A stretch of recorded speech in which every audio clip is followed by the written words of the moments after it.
할렐루야. 오늘도 주님 은혜가 여러분과 함께 하실 줄로 믿습니다. 예수 믿으시니까 좋으시죠? 뭐 어떤 면이 좋으세요? 모든 게 좋으시죠? 그렇습니다. 우리의 허전했던 마음이 채워집니다. 할렐루야. 많은 사람들이 지금도 그야말로 산과 길로 들로 방황하고 돌아다니고 있어요. 물론 육체의 연습과 건강을 위해서 한다고 하지만 그들은 늘 마음이 허전합니다. 허무해요. 그래서 많은 사람들이 그렇게 돈도 가지고 있고 명예도 갖고 있고 모든 걸 다 갖고 있음에도 불구하고 그 끊임없이 비어져 있는 마음을 물질로 채워도 채워지지 않지요. 명예로 채워봤자 또 채워지지 않지요.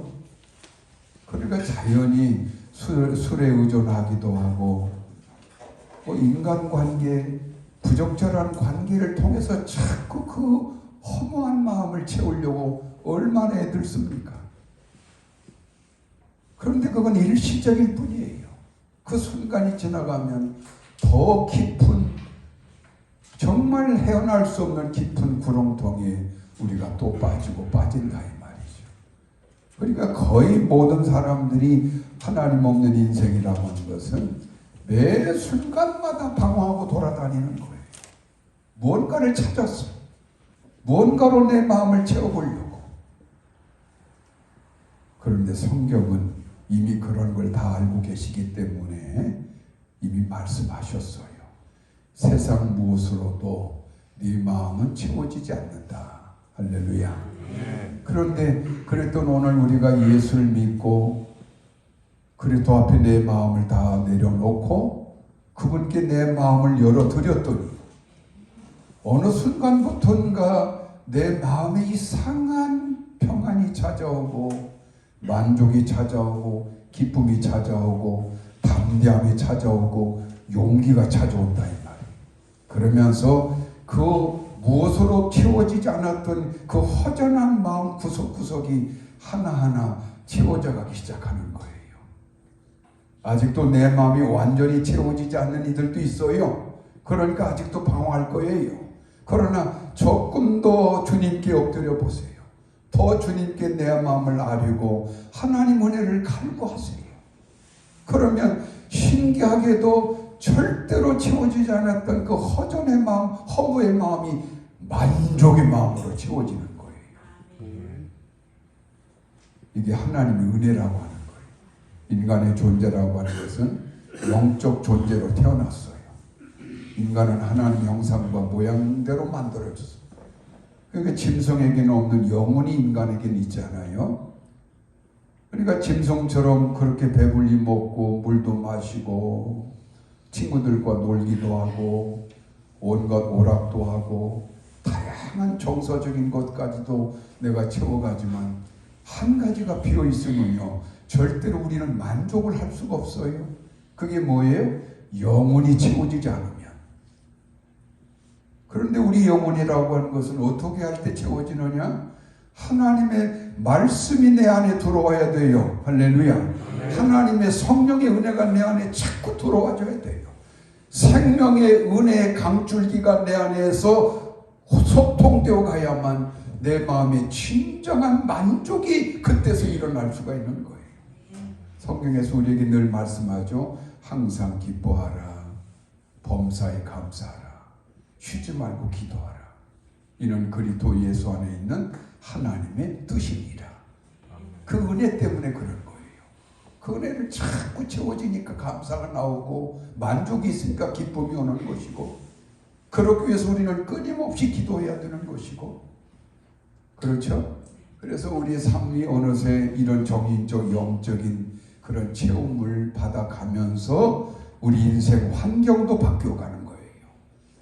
내 인생이 옛날에 밑바닥에 서우적되고 도무지 나 같은 인생이 과연 이 틀에서 벗어날 수 있을까 했던 사람들이 어느새 점점 인생의 높은 계단을 향해서 올라가고 있는 걸 우리는 발견하게 되죠. 아니 내가 어느새 이런 사람이 되었나? 내가 어느새 이런 복된 사람이 될 수 있었나? 그게 다 여러분이 믿음 때문에 되어진 걸 믿으시길 바랍니다. 참 믿음은 귀한 거예요. 미국에 있는 아이오와 주에 있는 그 작은 마을 웨스트 브로우치라고 하는 마을에 잭 아이언이라고 하는 한 50대 초반의 교인이 1910년경에 주일날 교회를 가고 있는데 길거리에서 아이들이 막 흑장난을 하고 막 놀고 있더라 이 말이에요. 다른 집 아이들은 다 엄마 아빠를 따라서 교회를 가야 있는데 이 아이들은 밖에서 그렇게 누구 돌봄도 없이 그렇게 놀고 있더라 이 말이죠. 그래서 이 아이들에게 이 50대 잭 아이언이라고 하는 교인이 너희들 교회 가면 어떻겠니? 안 가요. 처음엔 그러더라고요. 그래서 교회를 가게 되면 내가 너희들에게 매주마다 용돈을 조금씩 주겠다. 이렇게 해서 좀 꼬신 거예요. 그래서 처음에는 그렇게 극단적으로 교회 가는 걸 꺼려하던 아이들이 용돈을 매주마다 준다는 소리를 듣고 따라서 교회를 나가는 거예요.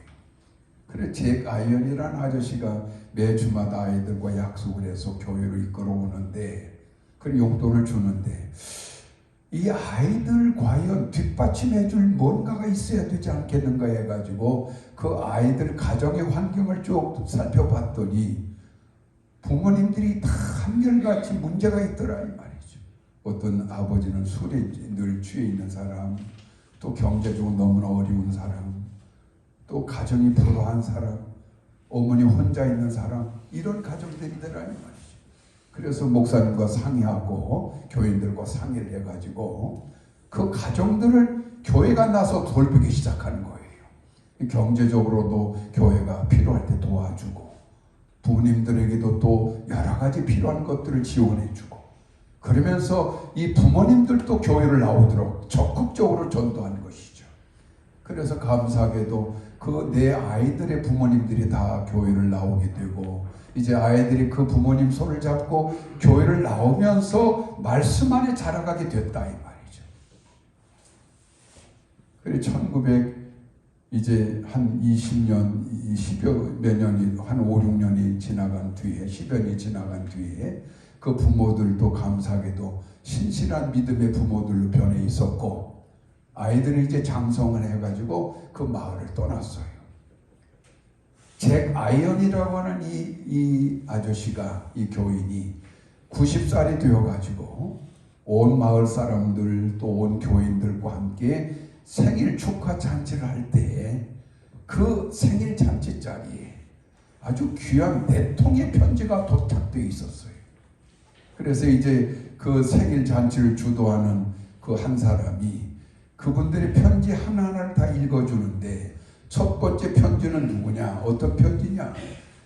31대 미국 대통령이었던 허버트 후보 대통령의 편지가 와 있는 거예요. 그 다음에 두 번째 편지가 누구의 것인가 하면 후보 대통령의 그 마을 친구였던 그 친구가 대통령에 의해서 비서실장에 임명이 되어 있는 대통령 비서실장의 편지가 또 와 있는 거예요. 그리고 또 하나는 미국 중앙은행 총재 편지가 또 와 있었고 하나는 중국에서 선교를 하고 있는 선교사님의 편지가 와 있었던 거예요. 근데 이 네 사람은 한결같이 그 잭 아이언 할아버지의 생일을 축하함과 함께 뭐라고 되어 있는가 하면 감사의 편지를 보낸 것이죠. 네 사람 공이 똑같이 같은 구절이 있었다고 합니다. 그건 뭔가 하면 당신은 제 은인입니다. 이렇게 써 있더라는 것이죠. 이 잭 아이언 한 사람의 전도를 통해서 어린 소년들이 그렇게 방황할 수밖에 없었는데 예수 안에서 말씀으로 자라다 보니까 그는 한나라의 대통령도 되고 비서실장도 되고 중앙은행 총재도 되고 선교사님도 되고 얼마나 귀한 변화입니까? 여러분 예수 믿게 되면 어떻게 이런 변화가 일어날까요? 그래서 히브리서 기자는 히브리서 4장 12절에 이렇게 말씀하죠.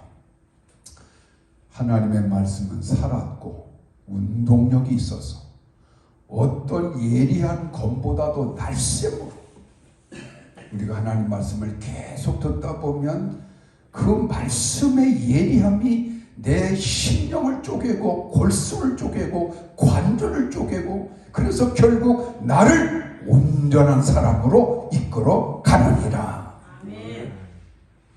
아마도 여러분이 매일 새벽마다 목사님의 그 말씀이 카톡방에 올려지는데 여러분이 소홀히 하지 않고 매일 아침이든 점심이든 시간 나는 대로라도 그 말씀을 하루도 빠지지 않고 계속 들으면서 기도해가는 성도라면 100% 변화될 줄은 믿습니다.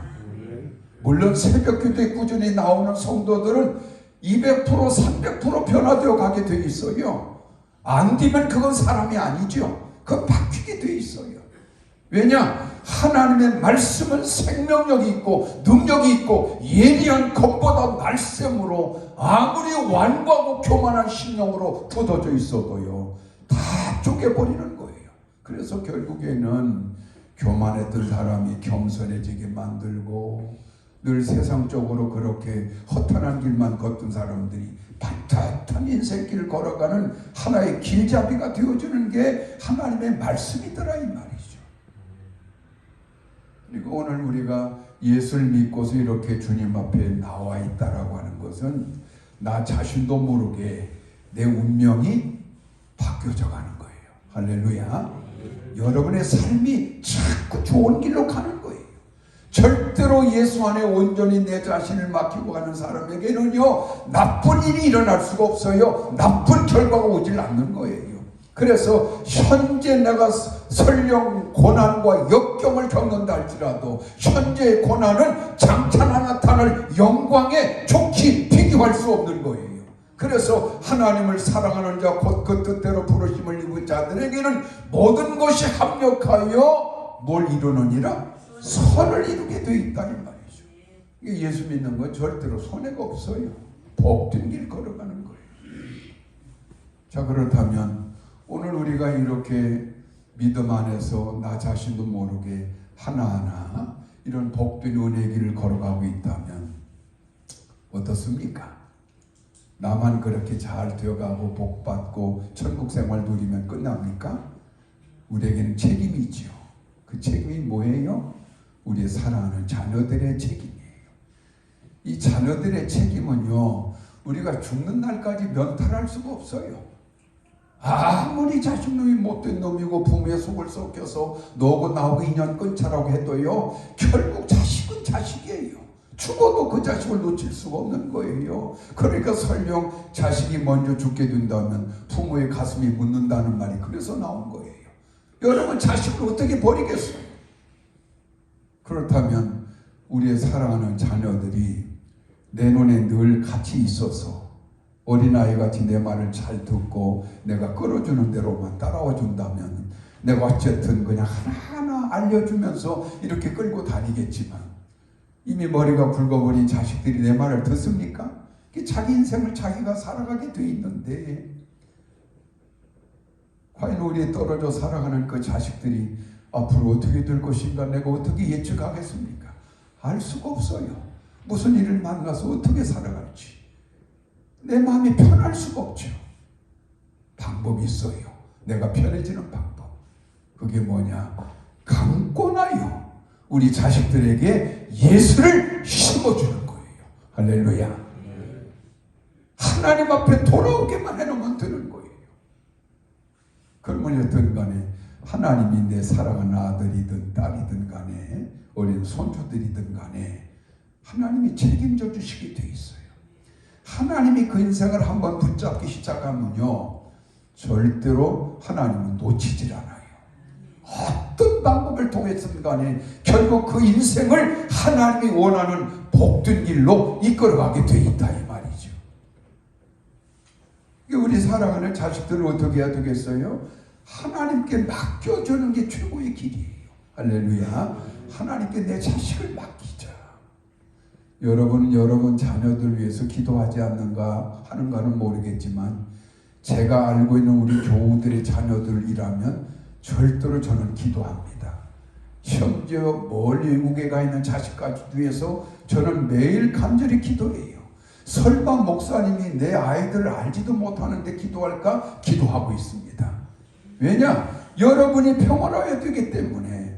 여러분은 영적으로 제 자식이나 마찬가지예요. 그러면 여러분이 어떻든 행복하고 복되고 평화의 길 걸어가야 할 게 아니겠습니까? 그러려면 여러분도 복되어져야 되겠지만 여러분의 자식들도 복되어야 된다 이 말이죠. 자식들이 날마다 어머니 아버지에게 아픔이나 좀 고통의 소식만 전해온다면 여러분이 평안해질 수가 있겠어요? 그러니까 이 목사 입장에서는요, 여러분만 기도할 수가 없어요. 그래서 여러분 자녀들까지 하나하나 꼼꼼하게 기도하고 있는가, 이걸 알아야 돼요. 여러분 자녀 이름을 제가 잘 모르죠. 몰라도 상관없어요. 어느 집에 누가 몇 명의 아들이 있고 딸이 있고 하는 건 알고 있으니까 무조건 기도하는 거예요. 그래서 그나마라도 여러분이 자녀들에게서 큰 흉한 소식이 오지 않고 그나마 평안의 길 걷고 있음을 믿으시길 바랍니다. 그렇다면 부모된 여러분은 어떻게 되겠습니까? 어쨌든 내 자식들만큼은 하나님께 맡겨야 되겠다. 그래야 내가 안심하고 살겠구나. 이런 마음이 있다면 어떻게 해야 되겠어요? 강권해서 우리 아이들 하나님께 데려와야 되는 거예요. 왜 이 복음 전도라고 하는 것은 강권해야 되느냐? 그냥 해서는 안 돼요. 강권해야 되는 거예요. 강권이라고 하는 것은 권하는 걸 말하는 거예요. 여자가 마음을 내게 주고 내가 원하는 대로 오게 하려면 도끼로 몇 번 찍어야 한다고 그래요? 10번을 찍으면 넘어온다고 그러는데 복음을 전하려면 50번 넘게 찍어야 돼요. 할렐루야. 그 절대 쉬운 일이 아니에요. 왜 그런가 하면 가치관 때문에 그런 거예요. 불신앙 때의 생활이라고 하는 것은 오직 육신의 것만 생각하고 사는 거예요. 눈에 보이는 대로만 사는 거예요.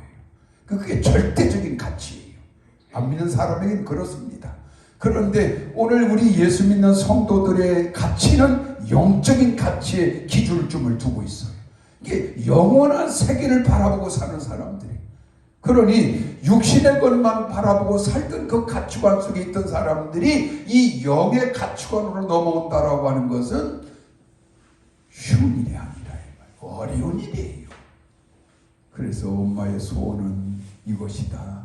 이 아버지의 소원은 이것이다. 끊임없이 자식들에게 그걸 심어주어서 강권해서 주님 앞으로 데려다 놓아야 된다 이 말이죠. 그러면 하나님이 그 자녀들을 책임져 주시게 돼 있다 이 말이죠.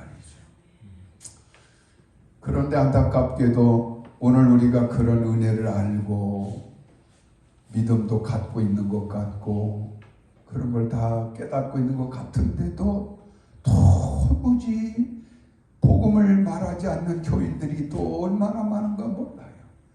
그래서 반하우스라고 하는 신학자는 기독교인들 중에 그 말 않고 자기 세계에 묶여 사는 사람들, 그 자폐증, 오티스틱 크리스천, 그러니까 자폐적 크리스천들이 너무나 많다. 자기 세계에 빠져서 도무지 말 한마디 않고 자기 생활만 하듯이 그렇게 자폐증 환자처럼 말하지 않는 기독교인들이 너무나 많다라고 말을 했어요. 이 자폐증 크리스천들은 하나님의 말씀을 잘 듣습니다. 그리고 내가 그 말씀을 이해했습니다라고 고개를 끄덕거리기도 합니다. 그러나 도무지 자신이 깨닫았다라고 하는 그 하나님의 말씀을 사랑하는 자식들에게 말해주질 않습니다. 이웃들에게 말하지 않는다 이 말이죠. 얼마나 안타까운 이야기예요. 빌리 그레이엄 목사님이 쓴 책 중에 이런 내용이 나와 있어요. 자기 방송 설교를 듣고 어느 50대 남자 하나가 예수를 믿겠다라고 편지를 보내왔다는 거예요. 목사님, 저 이제 목사님 설교를 듣고 내가 마음이 사실은 오래전부터 주님께 가야지 했는데 머뭇거리고 있었는데 오늘 목사님 말씀을 듣고 큰 깨달음이 있어서 제가 다음 주일부터는 교회를 나가겠습니다. 이렇게 편지가 왔더라는 거예요. 너무나 감사한 이야기죠.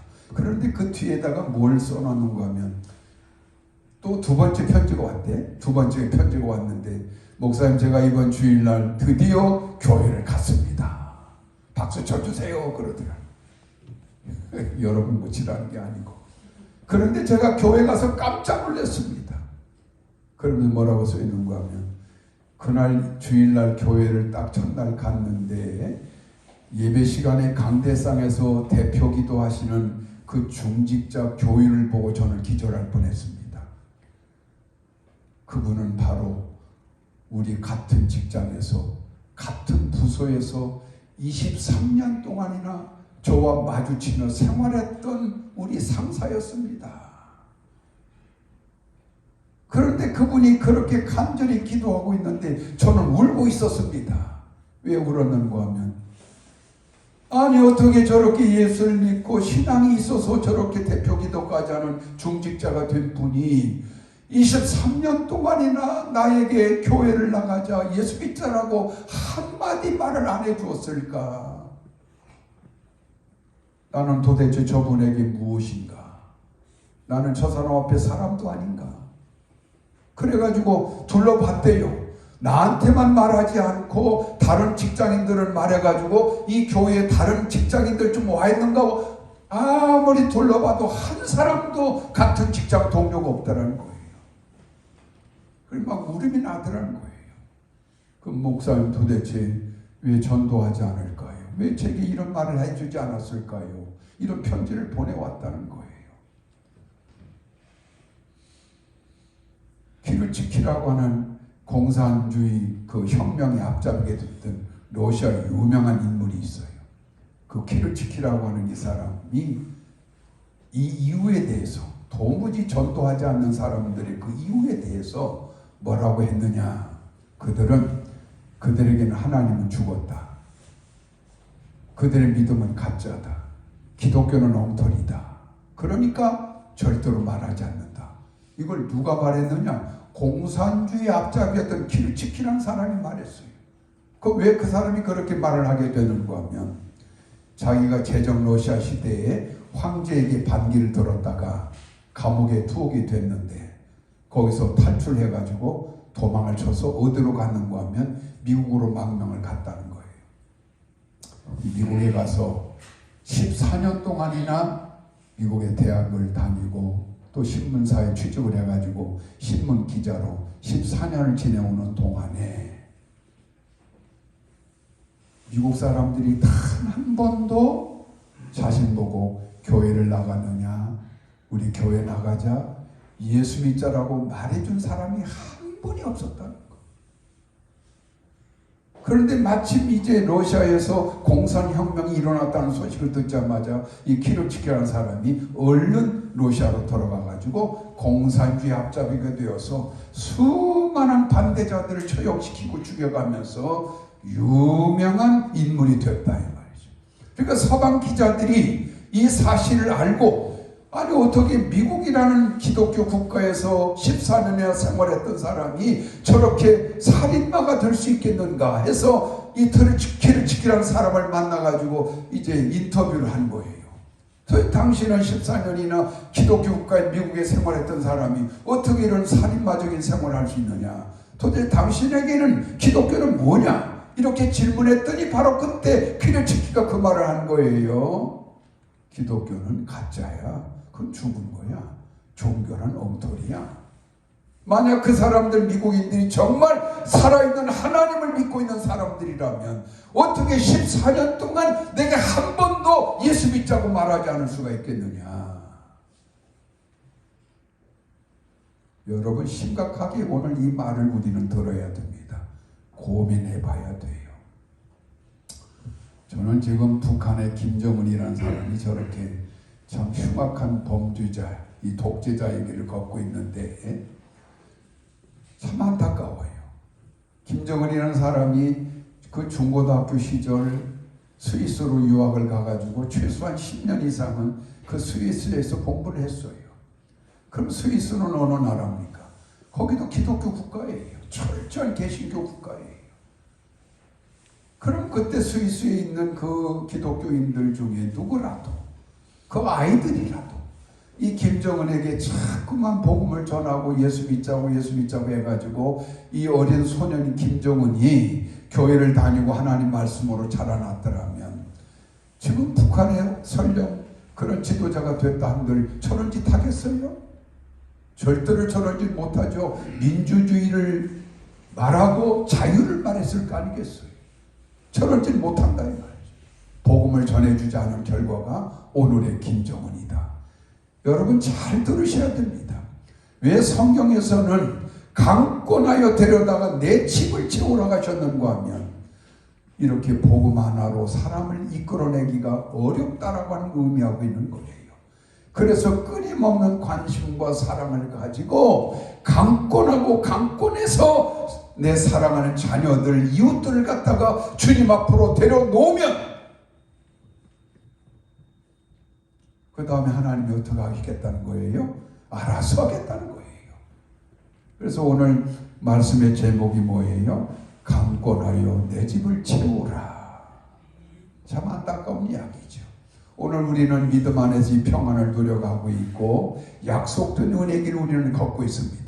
현재 내가 설령 좀 고난을 겪고 역경을 겪는다 할지라도 이것도 장차 나타날 영광에 비교한다면 아무것도 아닌 것입니다. 하나님은 여러분을 책임져 주실 줄로 믿습니다.